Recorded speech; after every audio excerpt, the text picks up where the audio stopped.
here to spend a little bit of time with you, sort of talking through the process of applying to university for undergraduate studies in the United States, but also to share some information specific to Michigan State.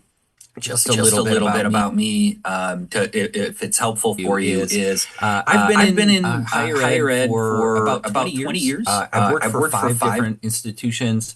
I have a real passion for international education. And so if you ever need just to ask a general question or something about education in the US, if you walk away with no other piece of information, take down that email address. That's a great way to get a hold of me or other members of my team. But anything from this region will actually be directed toward me, and I would love to chat with you more or just be a good resource. I'm a relatively nice guy who has a lot of experience and knowledge, including in the Central Asian region, where I really have a passion for helping students.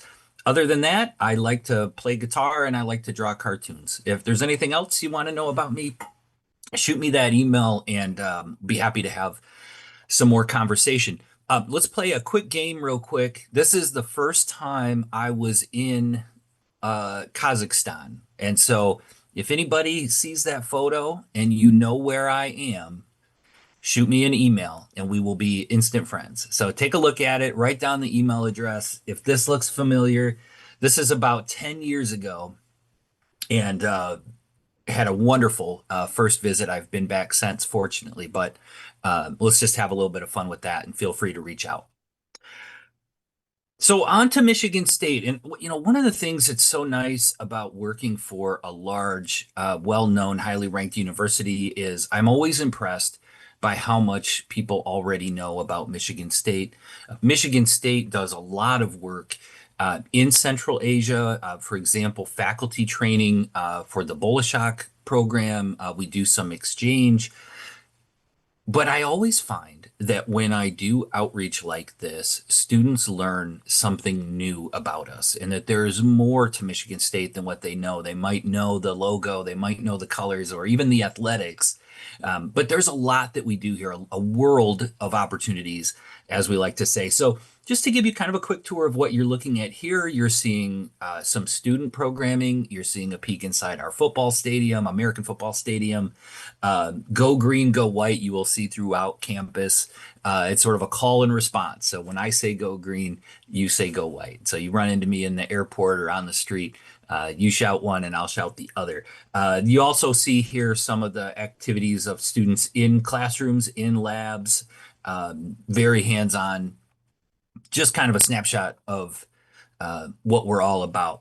So here's a couple of quick facts. And, you know, rather than give you a bunch of numbers, I think it's important to understand what they mean. 52,000 total students. We are one of the larger public universities in the United States, and there's a lot that comes with that, a lot of resources that come with that. We'll talk about things like research. We'll talk about some of the student activities. Those all tend to happen more the larger the university. But one thing I think is really important to understand, look at that student to faculty ratio, it's still 17-1. And so I think sometimes students are concerned about a large university maybe not being as personal for them, not being as attentive to their needs, but we make sure we have a nice big staff so that we can accommodate those students and make sure that their needs are taken care of. One of the top 30 public universities, I'm going to tell you all day that the university search is about fit. There are 4,000 colleges and universities in the United States. There wouldn't be if one was automatically the best university for everyone. It's about finding what's right for you. But if what you're focused on are those academic rankings, we are among the highest ranked in the United States. And then I want to look at this $932 million in research expenditures. We talked about some of the resources that tend to come with a large university. This would be a great example. Okay. Focus less on that oddly specific amount of money there and know that we invest a very serious amount in research opportunities, not just faculty doing research, but students doing research, and not just graduates, but undergraduate students who are doing research. Many of our students are doing that in their second, third year of study, getting some hands-on experience, being published, for example, alongside their faculty members. So if you're interested in those type of hands-on experiences, an MSU would be a great fit for you. My favorite statistic is that we are now at 139 countries represented on our campus. And that type of diversity is very important to me. I love to meet people from new parts of the world, to get people with new backgrounds, new cultures, to introduce me to new things. It's one of my favorite things about having visited the Central Asian region and tried new foods, tried new entertainment, whatever the case, but also students bring that into our classroom. So not only are you studying alongside students from this region, but you're actually experiencing the entire globe when you're in a classroom at MSU. 1 out of 5 are first generation, first one in their family to go to university. We very much pride ourselves on creating opportunities for students that may not have believed that they had opportunities before. We are the largest enroller of local Michigan students, and we have over 130 countries represented on our campus. So imagine that diversity and that wonderful dialogue that can happen in a classroom where you have people of such different backgrounds.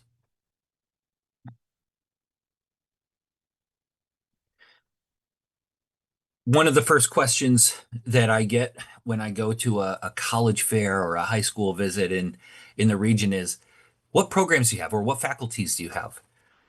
Okay, well, there are 400 of them, so I won't take the whole hour to list all of them, but pretty good chance of what you plan to study, we have some version of. And not only do we have this broad portfolio of programs to study, but they're divided into 17 specific degree granting colleges so that you have experts in the field that you wish to study. And so that each one of those degree granting colleges is able to specialize in the academic field that you're most interested in. I'm going to draw your attention to something very important at the bottom of the screen, which is that over 80% graduation rate. So our students are very successful. We have a large student population. We're going to talk about the admission process and how to apply. We're able to really look at those applicants, and if we believe they can be successful, we're able to admit them. About 80% of our applicants are admitted to the university, and then about 80% of our graduation rate of our students graduate. There are only a handful of schools that offer that much admissibility and opportunity and still have such a high success rate. So that's really important to me. That tells me that the work we're doing, not just me on the recruitment end, but the way that we take care of our students when they're on our campus is really working for them. The #1 public university for study abroad. I'm not sure how many more ways I can brag about the work we do to bring people from all over the world together. It is one of the things we've done for a very long time, and being a global university has always been very important to me and to the university. So for us to have that designation is very important. #1 in service learning. If you're like me and you're invested in the community and you believe in supporting the community and helping others, we are the best school in the nation at giving students the opportunity to do that and to add that to their academic portfolio. And one of the best for entrepreneurship. Entrepreneurship is very common among international students. They come to us with an idea, something that they want to start in their home country, in their hometown, and a business idea, or they're in a family business and they want to be able to take it to the next level or make that business more contemporary. Our business school and our opportunities for entrepreneurship for students are top notch. There are over 300 opportunities to study abroad, and that includes international students. Yes, international students will come to East-Lansing to study, but maybe for a semester they'll go to another country. Again, connecting them all over the world, and over 1,000 student organizations. There is always something to do for students. So if you're involved in co-curricular activities at school, you're in band, you play sports, you have a club, that you participate in, social or academic or professional, there's a really good chance we have some version of that on our campus at Michigan State. One of the ways that we help students feel at home and help them navigate our campus is to divide it into neighborhoods and communities. And we've been recognized by US News and World Reports as one of the best schools in the country at doing this. So remember what we said, we're over 50,000 students, but what we do is we put students into neighborhoods where you're living, learning, going to class, getting tutoring, and getting advising within that neighborhood. It makes our large campus feel much smaller and accessible for that student, including specific learning communities if you wish to live with students who share a similar major. So maybe you want to be in an honors community or an engineering community. Maybe you don't. Maybe you want to meet people of all types of academic interests. We give students options in that space. And the other thing is that within those neighborhoods, we have health and wellness resources as well. So we care about the whole student, not just in the classroom, not just those student activities, but we want to make sure that you're healthy and well in mind and body while you're with us at Michigan State. We also want you to be successful when you leave us. So most of our students are placed within the first 6 months of graduation. Over 90%, again, 92% of our graduates within 6 months are, if they're going on to graduate school, that's where they are. If they're going into the workforce, they're employed in their area. So we're really proud to see, again, such high graduation rates, such high success rates, but also 90% of our students are retained from the first year to the second year. And so let's have a very frank conversation here that we are getting a lot of questions about this year is how are students doing adjusting to the United States? How do they do with any cultural adjustments, homesickness, etc.? And while I can tell you how much I believe in welcoming students to campus and how much my staff and I do to help students, I think the real proof is in the fact that almost all of our students stick around and continue their education. So they do make that adjustment in their first year. They do thrive academically. They're successful in the classroom. They maintain their academic standing, but they're also feeling welcome. They're feeling at home. They're feeling healthy and happy. And I think that's a really important thing for you to consider. Also, 70% of our students are doing internships as undergraduate students. So think about what that means. That means that when those students graduate, they already have professional experience on their resume and professional contacts that they've made through that internship. Kind of makes sense why we have such a high success and placement rate after they graduate. So all these stats, yeah, there are a lot of numbers here, but they create a narrative and they do mean something important for you as an international student. So of course you want to know costs and spoiler here, the next slide is about scholarships. I know that's the next question and that's fine. So what we're looking at here would be the direct costs that are billed by the university on this most recent cycle. These are updated over the summer each year by small amounts, but these are the current costs. So just under 58,000 US dollars for food, housing, tuition, fees. That would be everything that would be paid directly to the university. Okay, so I'm just going to pause a minute there to make sure you can get that information because that's very important. And then we'll talk about scholarship opportunities. And so we award our undergraduate first year scholarships automatically. If you are still looking at this fall, we do still have some scholarships available. We have extended our deadline.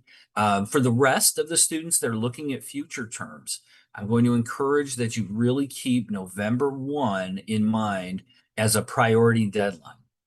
We'll talk about the admission process in a moment here and what it looks like to do early action and why that's important. However,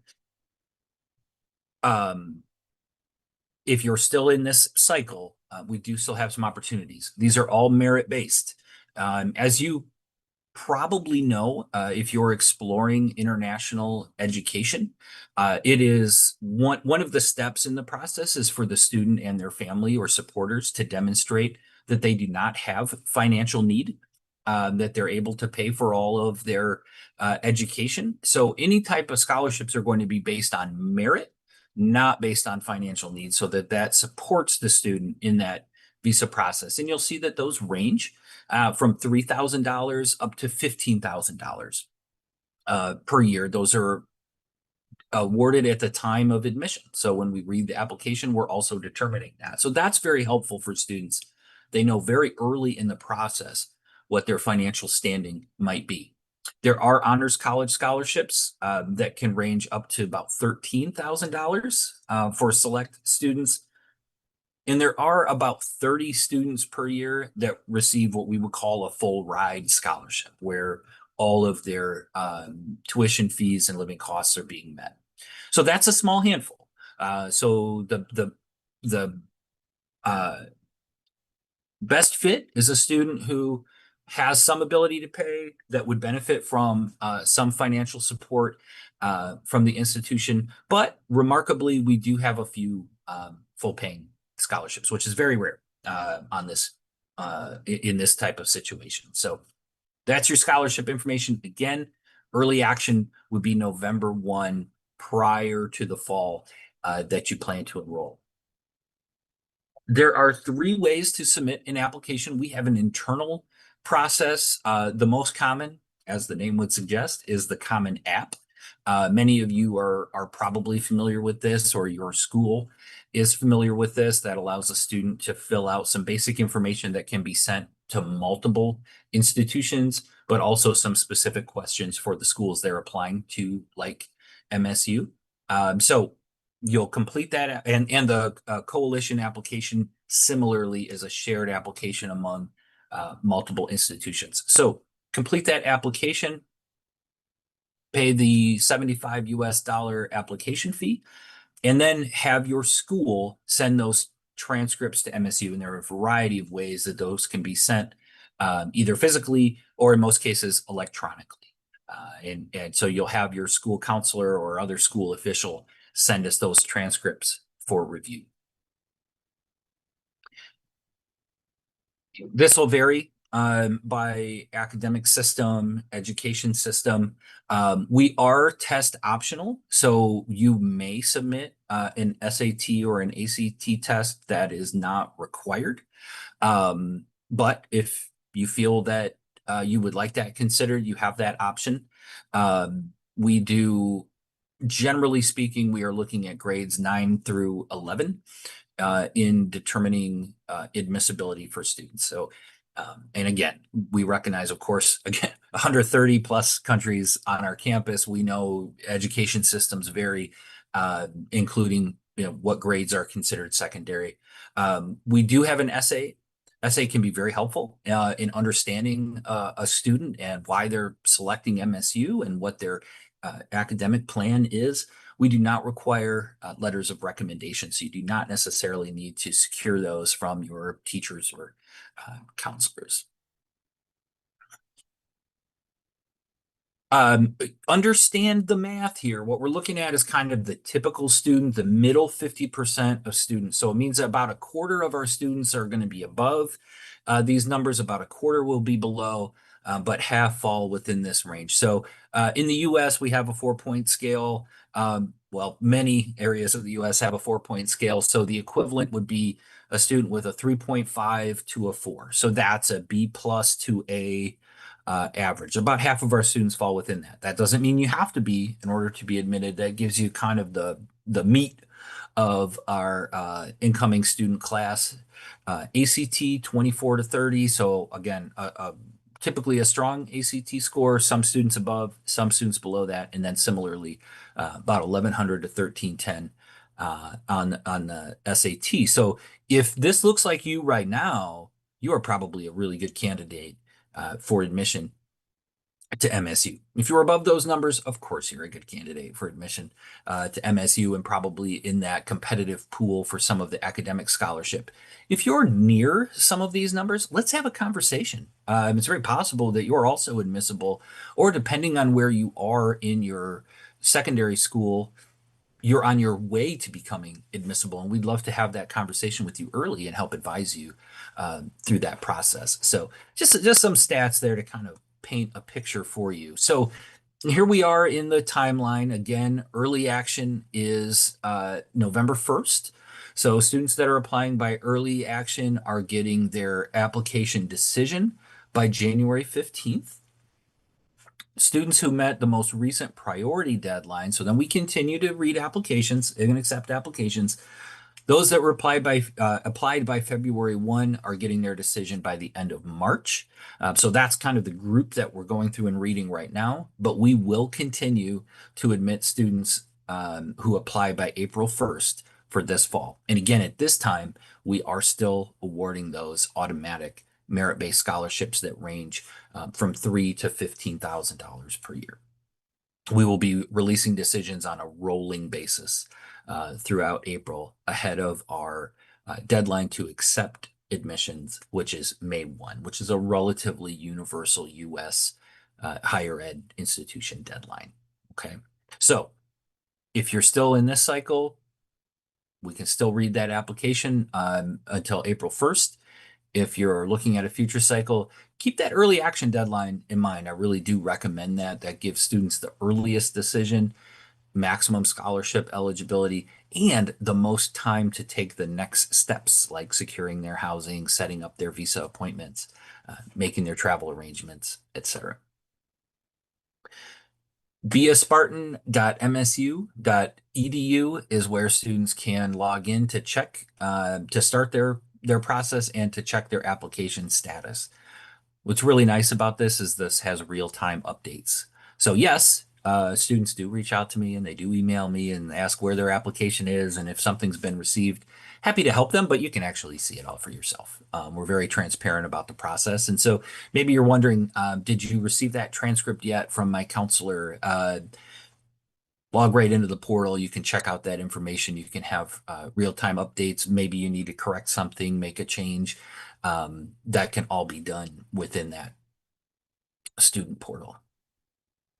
So as I said, go green, go white. I think what I'll do is if I can, oh, I'm gonna go back to sharing my contact information, Okay. if I may. Maybe not.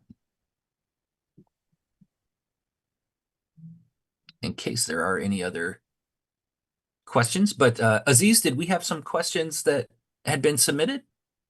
Yeah, so thanks so much, Chris, for the presentation. It was really great and informative. I do think that it will be useful for our audience. So yeah, we had already a few questions sent to us Wonderful. due to stream. So yeah, it was a bunch of questions about the master's program. So what are the main requirements and how much does tuition cost for the master's programs in general? Yeah, so that's a different area than I manage, but if you'll excuse me a moment, I can find some information to share on that.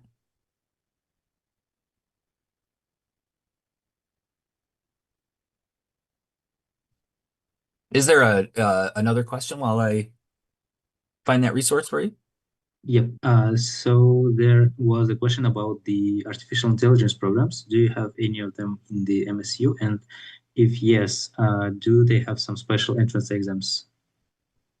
So those would be studied within our computer science programs, and they do not have special entrance exams. So those would be students would simply apply to that major. Okay, all right. Yeah, great question. Very popular topic. And it's very interesting. AI is being studied in education programs. It's being studied in computer science programs. We have an English professor who's in Kazakhstan right now, doing lectures on AI and the impacts in the classroom. So there are a variety of ways that students are studying that. How does MSU support students in research? Yeah, it's a good question. So one of the ways would be, of course, the over $900 million we talked about that is spent on research throughout the institution. But what does that actually look like for a student? Mhm. Well, in many cases, that means a student pairing up with a faculty member to do research in their field. That might be in a lab, that might be in the community if it's something in the social sciences or in education, for example, is doing research that's in classrooms and in the community. Mhm. So there are faculty who are doing that research. There are undergraduate student research associations that are student organizations that help pair students with research. Of course, at the graduate level, almost any of those programs are specifically doing research and engaging Mhm. students in research, sometimes employing students to do that research as well. So, All right, okay. Do you want me to ask you another questions? yeah, go ahead. Yeah. Can students apply directly to graduate programs after completing a bachelor's degree in another country? Yes, that All would right. be the appropriate time to do that. Mhm. Okay. Would it be possible to send an application without paying fee? Is there some kind of waiver thing available or not? So we do not do need-based application waivers.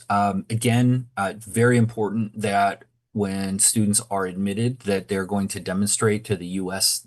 Department of State that they do not have financial need, that they are Mm. prepared for the financial costs. And so what I would recommend is that if students are at that point, they may want to pause until they have their financial needs met because it could hurt a student's application for a visa to have been given a need-based fee waiver.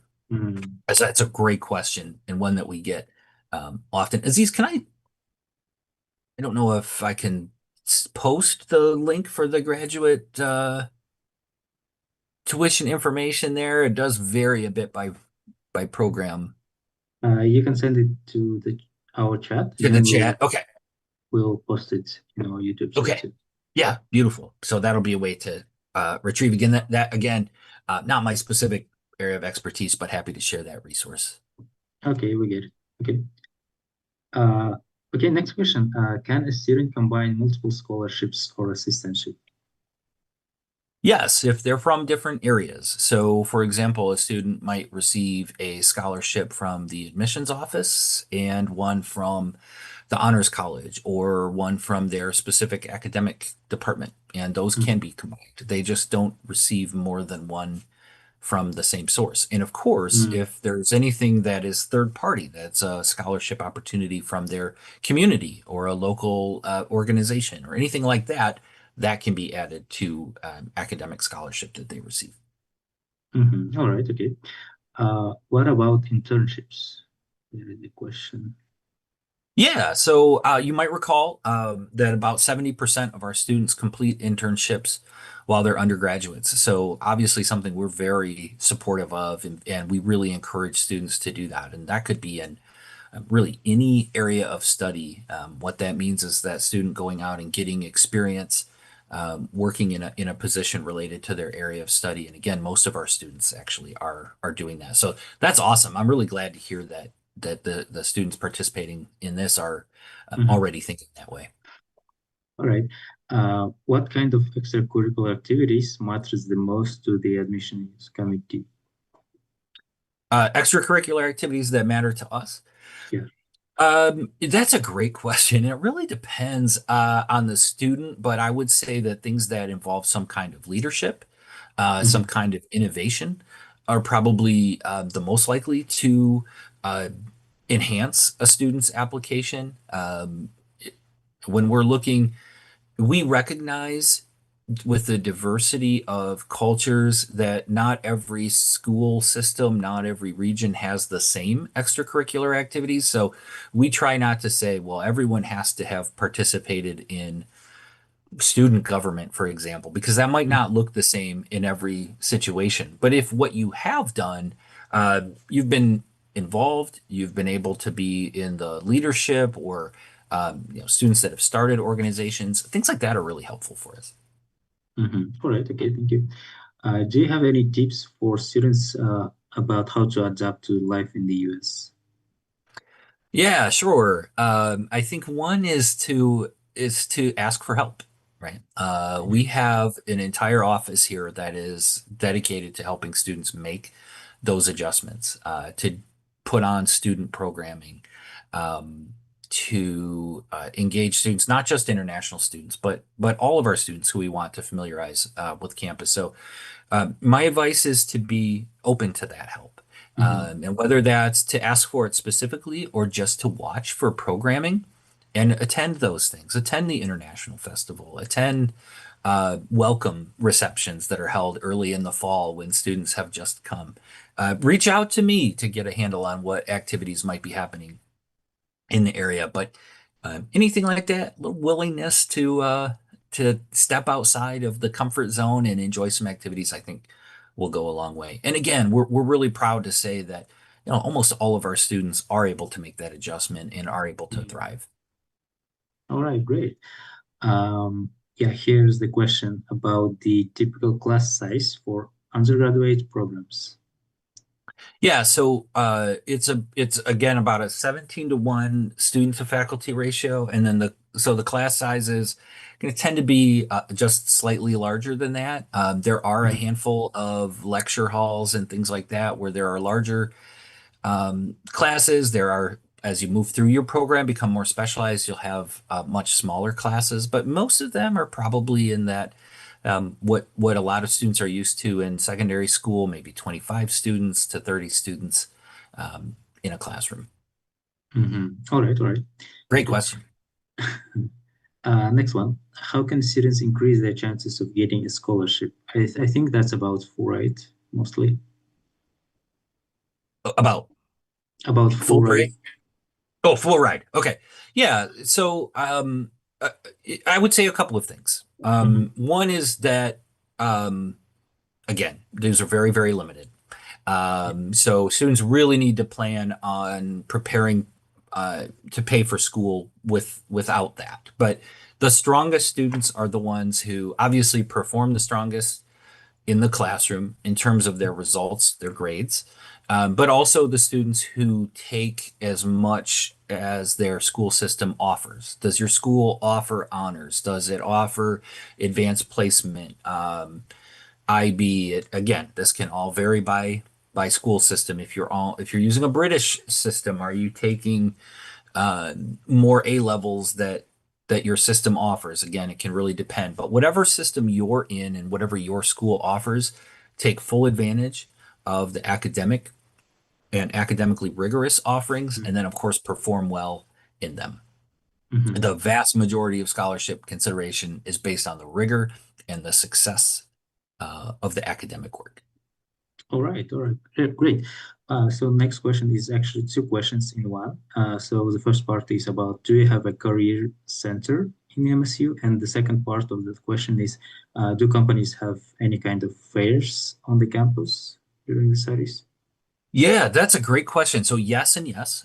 We have a career center that helps students with that, and then we have employers from all over who come to campus. They hold over 1,000 interviews on our campus throughout the year. So depending on the academic area of study, again, we're a large, well-known university, so we are one of the more sought after. If an employer is looking for some great talent coming out of university, this is one of the most natural places to go for them to interview students. And I would also just offer a piece of advice, which is to get involved in those things early. You don't have to be about to graduate to do that. If earlier in your academic career, see what it's like. It can be a little different to pitch yourself to an employer. To talking about yourself can be difficult. Practice that early on. The good news is we have so many career fairs and so many interviews happening on our campus that you have a lot of opportunity to practice that. All right, great. So the next question, what about clubs or societies at MSU, and can international students apply to them or create new ones? Yeah, so over 1,000 student organizations on campus. So that's everything from fraternities and sororities, social organizations, professional organizations. There's a club that feeds the squirrels on campus. So some are very lighthearted and fun. Intramural sports and club sports would fall into that as well. International students absolutely can join those organizations. In fact, they're strongly encouraged to. And there are student organizations, for example, from different regions or affinity groups, students who have certain interests and want to meet other people who share them. And yes, these organizations are started by students. So if there's a new idea, first scan the list. There's a pretty good chance we have some version of that. But if someone has a new idea, of course, we want that. We want to see student find new common ground that multiple students are interested in and new ways to engage. So I'm just thrilled that students are thinking that way. How can I get involved on campus? What a great group we have participating here. Great. So I think we have a few last questions. There is an interesting one. Are there a lot of students from Central Asia, particularly from Kazakhstan, in MSU? If you have any information on that. Yeah, so we have 20-ish students from Kazakhstan right now. I have a pretty good cohort of applicants for this fall from Kazakhstan. In fact, I just admitted a couple from Astana. One got a $10,000 scholarship. I think the other one is the 15. So we're still seeing applications from there for this fall. Obviously, would love to see more as we turn our attention to the region. It's definitely an area where we're seeing a lot of interest in U.S. education in general, but specifically in MSU. All right, great. So I think it will be our last question. If my GPA is slightly lower than usual, how can I make my application stand out? So that's a good question. One, don't let that stop you from getting the application into the process. Be sure to use that essay to explain anything that we might need to know about your academics. Be sure to give us a complete holistic look at you as a student. So do fill out those areas for your extracurricular activities for the other pieces. And don't be afraid to engage in conversation with us. Talk to us. Send us a message.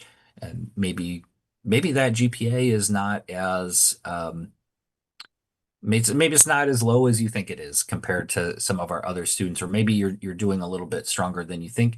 I would also add that we look at trend of grade. And so are you improving? A GPA that's borderline on its way down from a strong start is very different from one that is climbing, and we're seeing really strong recent work. So keep that in mind too. Okay, thank you so much, Chris. I think my pleasure. That's it for today. Thanks so much for everyone who joined us. It was really great to learn more about the Michigan State University, about the admission process. And Chris, big thanks to you for sharing practical insights and for answering all our questions. Yeah, that was great and very interesting, and I'm sure it will be helpful. Wonderful. Thank you so much. Great. So yeah, thanks for everyone who joined us. Educational Bridge will continue to bringing you more live sessions with universities around the world. So stay tuned for more exciting opportunities coming soon. Goodbye and have a great evening, everyone.